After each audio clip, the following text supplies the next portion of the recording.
Hello, my name is Robert Pietzker and I'm happy to present the work I did with my colleagues Sebastian Osorio and Renato Rodriguez on the impact of tighter EU ETS targets on the decarbonization of the EU power sector.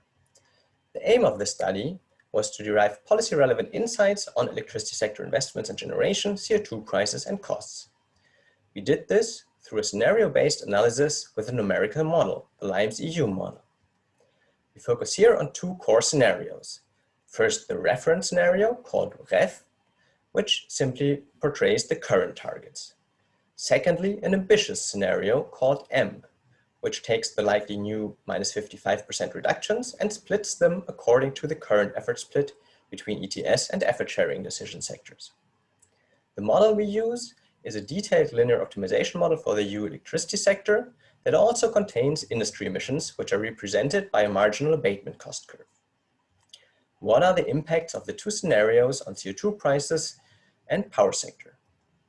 Well, we see this plot here, which shows in dashed the CO2 prices with a scale on the right side.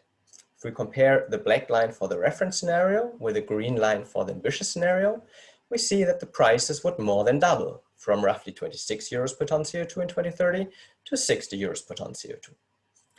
This would clearly drive down emissions in the electricity sector. If we sum over the whole time period, they would be reduced by about 45%. How do these emission reductions come about? Well, let's look at the generation mix.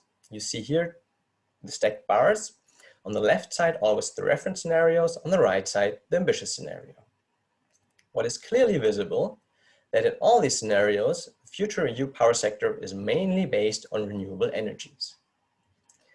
If we look at the difference between the two scenarios, we see on the one side an almost complete coal phase out before 2035 in the ambitious scenario, as well as increased renewable shares. For example, in 2030, it goes from 59 to 66%. What are the economic impacts of these two scenarios? If we look at electricity prices, here plotted in cents per kilowatt hour over the next 30 years, we see very small impacts. They increase on average by 0.5 cents per kilowatt hour. If we look at total power sector costs, those increase by roughly 5%.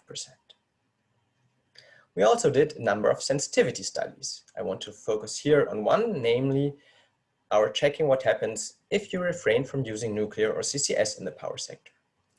We find that while not using nuclear or fossil CCS has no discernible economic impact, not using biomass plus CCS would increase emissions slightly, but have almost no impacts on electricity price. So to summarize, tightening the EU ETS targets in line with the Green Deal would potentially double CO2 prices, halve power sector emissions, but have only small overall economic impacts. So in total, tightening the target would be an efficient measure to bring the EU power sector closer to the Paris Agreement ambition. If you're interested in more information, check out our working paper. Thank you.